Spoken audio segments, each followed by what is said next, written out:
간절히 축복합니다. 아멘. 점을 잘 치기로 유명한 도사가 있었어요. 과거 시험을 보러 가는 세 사람이 이 도사를 찾아 우리의 과거 시험이 어찌 될지를 물어보자 하고 찾아왔습니다. 우리가 과거에 급제할 수 있을까요? 라고 물었어요.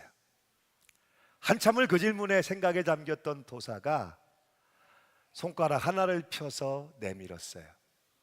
시간이 지나면 당신들은 이 손가락 하나의 의미를 분명하게 알게 될 겁니다. 그러나 지금은 하늘의 뜻이기 때문에 말해줄 수가 없습니다. 더 묻지 않고 과거 시험이 급한 그들이 떠나가자 제자가 선생님에게 와서 묻습니다. 스승님, 손가락 하나를 펴 보이셨는데 그것이 어떤 의미입니까? 혹시 한 사람만 붙는다는 뜻입니까? 그랬더니 도사가 대답하기를, 만일 그렇게 된다면 그런 뜻이겠지. 그러면 스승님, 한 사람은 떨어지고 두 사람이 붙으면 틀린 것이 되지 않습니까? 만일 그렇게 된다면 한 사람은 떨어진다는 뜻이겠지. 그러면 스승님, 세 사람이 과거 시험을 보러 갔는데 세 사람이 다 붙으면 그때는 어떻게 되는 겁니까? 그랬더니 빙그레 웃으며 이 스승이 제자에게 말해줍니다. 그렇다면 한 사람도 빠짐없이 다 붙는다는 뜻이겠지. 그러면서 일러주는 말이, 점괘가 나쁘게 나왔다고 말해주면 실망한 마음에 실력 발휘를 못하게 될 것이고, 잘 될 것이요 라고 점괘를 말해주면 사람이 자만하거나 경솔해지기 십상이지. 그래서 언제나 중요한 것은 점괘가 어떤 거냐 하는 것보다 그것을 어떻게 받아들이느냐, 그것이 중요한 것이란다 하고 제자에게 일러 주었다는 거예요. 사랑하는 여러분, 오늘 여러분들은 내게 주어진 그 삶을 어떻게 받아들이고 있을까요? 기억하셔야 합니다. 언제나 사실이 있지만 그 사실보다 중요한 것은 그 사실을 살아내는 나의 태도라는 것. 사실보다 중요한 것은 태도의 문제라는 것을 여러분 기억하셔야 돼요. 서울대 규장각의 책임 연구원으로 있는 이인숙 씨가 실학의 대가죠. 성우 이익 선생이 들려주는 노인의 5가지 좌절에 대해서 이야기를 해주고 있어요. 노인이 되면 경험하게 되는 5가지 좌절. 첫째는 낮에는 꾸벅꾸벅 졸지만 밤에는 잠이 오지 않고, 둘째, 곡할 때는 눈물이 없고 웃을 때는 눈물이 나며, 30년 전 일은 기억하면서 눈앞의 일은 돌아서면 잊어버리고, 고기를 먹으면 뱃속에는 없고 이빨 사이에 다 끼고, 흰 얼굴은 검어지는데 검은 머리는 희어지네. 저도 오늘 아침에 예배를 준비하고 나오면서 거울 앞에 섰는데 이 옆에 하얀 머리가 좀 보이는 거예요. 아이고야, 염색을 좀 해야 되겠다. 그러면서 유독 튀어나온 하얀 머리가 있어서 이것을 뽑을까 하다가, 에이, 하나 뽑는다고 무슨 소용이 있으랴, 흰머리가 많은 것을. 우리 연세가 많으신 원로 장로님들, 또 우리 원로 권사님 성도님들 공감이 가는 이야기이신지 모르겠어요. 노인이 되면 특별하게 두드러지게 나타나는 5가지 좌절의 이유들이죠. 그런데 이 동일한 문제를 두고 실학의 거두인 다산 정약용 선생은 오히려 그것이 좌절의 이유가 아니고 즐거움의 이유가 된다고 우리에게 해학을 들려주고 있어요. 다산 정약용 선생님이 들려주는 6가지 해학을 한번 보시죠. 대머리가 되니 빛이 필요치 않고, 이가 없으니 치통이 사라지고, 눈이 어두우니 공부를 안 해 편안하고, 귀가 안 들려 세상 시비에 멀어지고, 붓 가는 대로 글을 쓰니 손볼 필요가 없으며, 하수들과 바둑을 두니 여유가 있어 좋다. 노인이 되면 동일한 시간에 좌절을 경험할 수도 있지만 다산 정약용 선생의 말처럼 그것이 주는 여유로움, 그것이 주는 즐거움도 있을 수 있겠죠. 문제는 우리가 모든 상황들 속에서 어떤 마음, 다산 선생의 마음처럼 긍정적으로 바라볼 수 있다면 우리 인생의 삶의 내용이 많이 달라질 수 있지 않을까. 특별히 눈의 문제요, 시각의 문제라는 것이죠. 어떻게 바라볼 거냐, 오늘도 어떻게 바라볼 것이냐에 따라서 우리의 인생은 완전히 달라질 수 있다는 거예요. 오늘 주님은 유명한 포도원 품꾼들의 비유를 우리에게 들려주고 계세요. 그 시작이 되는 말씀 1절이죠. 함께 읽겠습니다. 시작.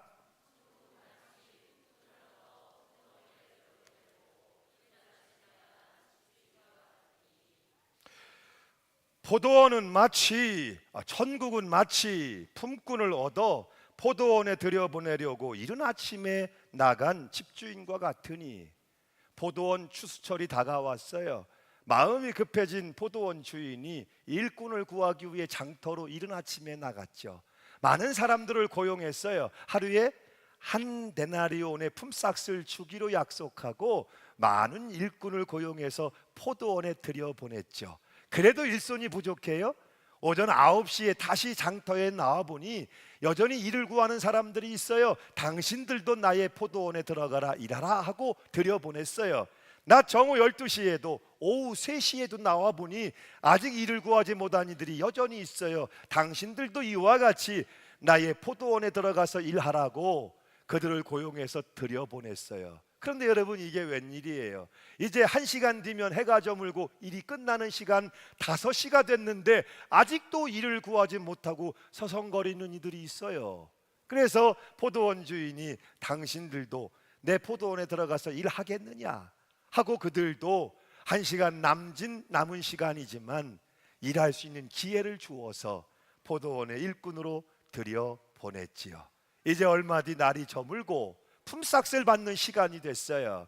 주인이 품삯을 나눠주는데 어떤 의도가 있었는지 늦게 들어온 사람들부터 품삯을 나눠주기 시작한 거예요. 1시간밖에 일하지 않은 사람들, 그런데 그들에게도 한 데나리온의 품삯을 주는 거예요. 아침 일찍 와서 일하던 일꾼들은 술렁이기 시작했죠. 아니, 저 사람들은 1시간밖에 일하지 않았는데 우리에게 약속한 한 데나리온을 품삯으로 주는가? 그러면 아침 일찍부터 와서 일한 우리들에겐 더 많은 싹을 주지 않겠나? 이런 기대감에 흥분되기 시작한 것이죠. 그런데 막상 그들이 품삯을 받아들었을 때 그들의 안색은 변할 수밖에 없었어요. 같은 품삯을 받았기 때문이죠. 오늘 말씀의 9절로 11절이에요. 함께 읽겠습니다. 시작.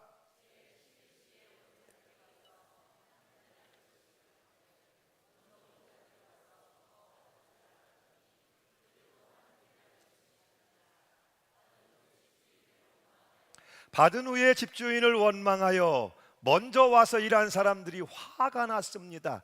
가장 일찍 아침부터 와서 일한 사람들이 더 많이 화가 났겠죠. 당연한 일이에요. 어떻게 1시간 일한 사람과 종일도록 일한 사람을 같이 대우하며 같은 싹을 줄 수 있단 말이에요. 불공정하고 불공평하잖아요. 그래서 화가 났습니다. 항의했습니다.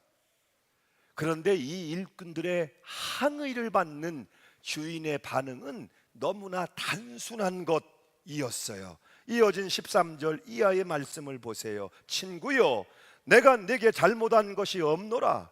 내가 나와 한 데나리온의 약속을 하지 아니하였느냐? 내 것이나 가지고 가라. 나중 온 이 사람에게 너와 같이 주는 것이 내 뜻이니라. 너무나 당연한 주인의 말씀 앞에 할 말이 없어요. 그런데 이상하죠? 일찍부터 와서 일했던 일꾼들의 마음이 계속해서 불편하니 말이에요. 여러분들 마음에도 이런 불편함이 있으십니까? 이런 원망하는 마음이 있으십니까? 아버지와 함께 있었던 탕자의 집에 형과 같이 아침 일찍부터 와서 일했기 때문인지 그 불편함과 원망함을 감출 수 없었던 그들과 같은 불편함, 그들과 같은 원망하는 마음이 여러분들 안에도 있으십니까? 그래서 수고하고 애쓴 가정인데 집이 너무 피곤하다고, 그래서 열심히 신앙생활 한다고 했는데 교회 생활에 은혜가 없다고, 그렇게 여러분 불평하고 원망하고 계시지는 않습니까? 이것이 하나님과 우리의 차이라는 것이죠. 정확히 말하자면 마음의 눈, 어떻게 보는가 하는 시각의 차이일 수밖에 없다는 거예요. 하나님께는 일찍 온 자나 늦게 온 자나, 먼저 된 자나 나중 된 자나, 집 나갔다 온 탕자나 집 안에 있었던 아들이나 차별이 없습니다. 왜냐하면 그들은 다 하나님의 사랑하는 자녀이기 때문에 그렇습니다. 자녀라고 생각한다면 달라지지 않을까요? 여러분이 불편해하는 그 문제, 여러분이 원망하고 있는 그 문제, 그러나 가족이라고 생각한다면, 자녀라고 생각한다면 달라지지 않겠습니까?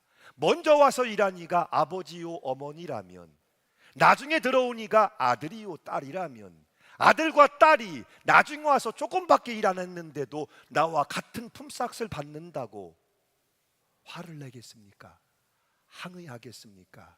우리 아들, 딸이 늦게 왔는데 너무 미안한데 아이고 아침부터 와서 일한 나와 동일한 품삯을 주면 그가 아들이기 때문에, 딸이기 때문에 여러분 감사하지 않겠습니까?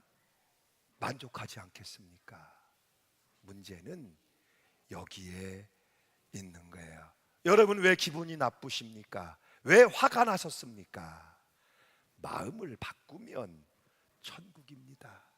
피곤함이 더해가는 가정생활, 그러나 여러분이 마음을 바꾸면 가정이 천국이 됩니다. 교회 생활 은혜가 없어요? 아니요. 오늘 여러분이 마음을 바꿔 먹으면 교회에 기쁨과 은혜가 충만한 하나님의 천국을 경험하게 될 것입니다. 한 여인이 집 밖으로 나갔어요.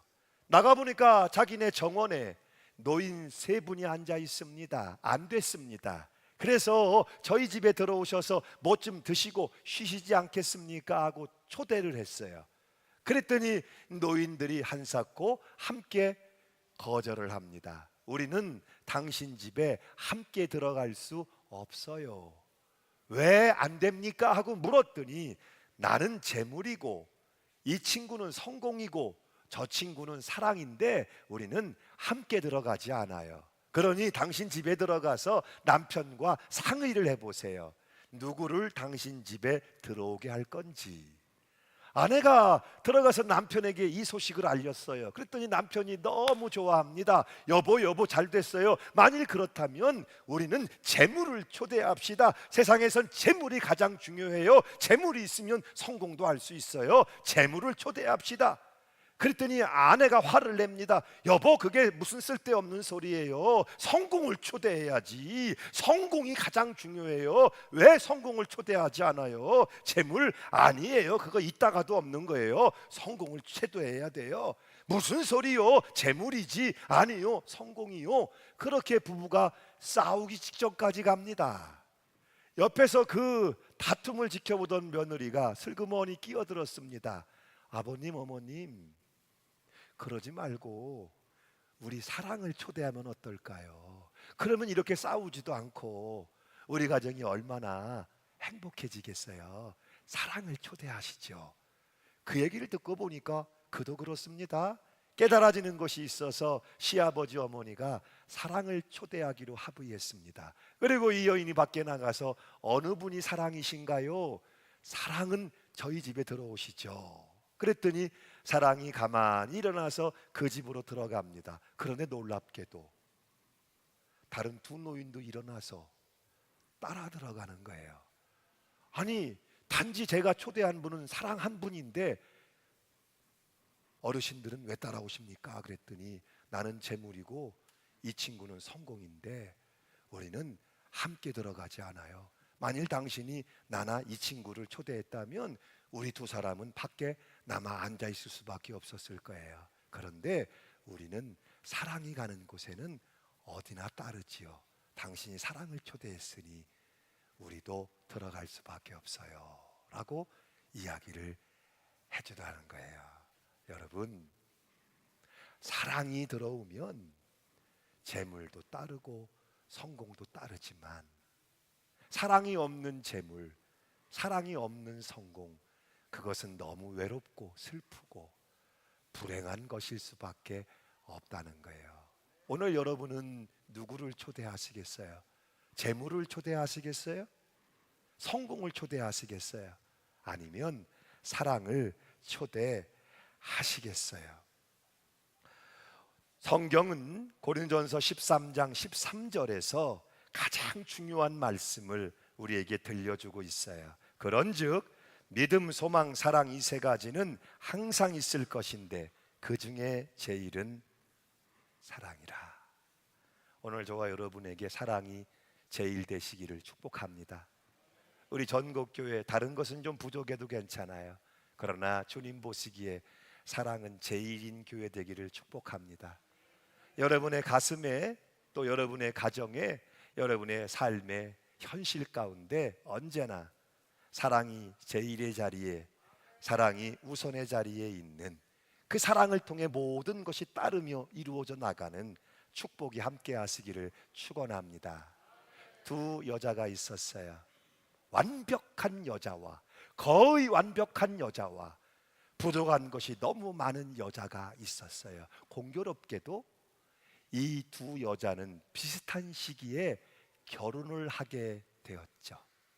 완벽한 여자, 거의 완벽한 여자를 만나 결혼하게 되는 남자는 신바람이 났어요. 복이 터졌다고 생각했어요. 내가 세상에 이런 아내를 얻게 되다니, 이런 완벽한 아내를 얻게 되다니 복이 터졌다. 그런데 결혼을 하고 살아보니까 정말 완벽한 여자인데 몇 가지의 단점이 보여요. 부족한 것이 보여요. 이 단점만, 부족한 것만 고칠 수 있다면 정말 내 아내는 완벽한 여자가 되겠다. 이런 마음이 들어서 여보, 그건 그렇게 하면 안 돼요. 여보, 그건 좀 내가 고치라고 했잖아요. 이렇게 날마다 그 단점을 고쳐보겠다고 지적하게 됐고 잔소리하게 됐고, 시간이 더해갈수록 그 지적과 잔소리를 받는 아내는 스트레스를 받기 시작했고 우울증이 오기 시작했고 인생 살맛을 완전히 잃어버리고 말았어요. 그런데 많이 부족한 여자는 어땠을까요? 이 여자를 아내로 맞아서 결혼 생활을 시작한 이 남편은 거의 포기했어요. 가만히 보니까 한두 가지 고친다고 해서 될 문제가 아니에요. 그래서 좀 참아주기로, 웬만하면 그냥 넘어가기로 마음을 먹었죠. 그런데 살아보니까 가끔씩 잘하는 것이 있어요. 여보, 그거 참 잘했네. 야, 당신 생각보다 센스가 있어? 칭찬하게 됐지요. 자꾸 칭찬하게 되고 칭찬하게 되니까 이 부족함이 많은 여자가 자신감이 생기는 거예요. 점점 좋아지기 시작했죠. 인생 생기가 돌고 살맛이 나기 시작한 거예요. 점점 이 여인은 아름다워졌고 이 여인은 성숙해져 갔고 이 여인은 온전한 아내로 세워져 갔다는 것이죠. 부족함이 너무 많은 여자, 거의 완벽했던 여자, 이 두 여자를 누가 그렇게 만들었을까요? 무엇이 이 두 여인의 차이, 변화를 가져온 것일까요? 사랑하는 여러분, 여러분의 눈을 들어서 여러분의 주위를 둘러보세요. 부족함이 많은 사람이 보입니까? 그래서 스트레스를 받고 계십니까? 완벽함이 많은 사람들이 보입니까? 그래서 위안을 얻고 계십니까? 마음을 바꾸면 천국입니다. 하나님이 그 부족한 사람을 왜 나에게 보내셨을까요? 왜 나로 만나게 하시고 나에게 붙이셨을까요? 원석으로 주신 것이죠. 잘 보듬으라고, 다듬으라고, 그래서 빛나는 보석으로 빚어가라고 우리에게 맡겨주신 거예요. 나도 부족한데 이 부족한 사람에게 왜 부족한 사람을 보내셔서 붙이셨던 것일까요? 그를 통해서 보듬고 다듬으며 하나님 앞에 보배롭고 존귀한 보석들로 빚어 나가라고. 그를 보면서 나의 부족함도 알게 되고 인정하게 되고, 도리어 그를 통해서 나는 빚어지고, 그래서 보배롭고 존귀한 하나님의 보석들로 세워져 가라고. 서로 사랑 안에서 나도 부족하지만 그도 부족하지만 서로 보듬고 다듬어 아껴 사랑하며 존귀한 하나님의 자녀들로 세워가라고 저와 여러분을 부르셔서 만나게 하시고 관계하게 하시고 소중한 형제들로 자매들로 삶을 이루게 하신 거예요. 마음을 바꾸면 천국입니다. 오늘도 여러분이 그 삶의 상황 속에서 마음을 바꾸면 천국입니다. 더 아름다워질 것이고 더 존귀해질 것이고 더 풍성해져 갈 거예요. 오늘 저와 여러분이 믿음, 소망, 사랑 이 세 가지는 항상 있을 것인데 그 중에 제일은 사랑이라. 사랑이 제일인 신앙을 가지고 나가셔서 기뻐하며 감사하며 그 사랑을 꽃피워 열매 맺어 나가시기를 축복합니다. God bless you. 하나님의 사랑이 축복이 여러분과 함께 하시기를 축복합니다.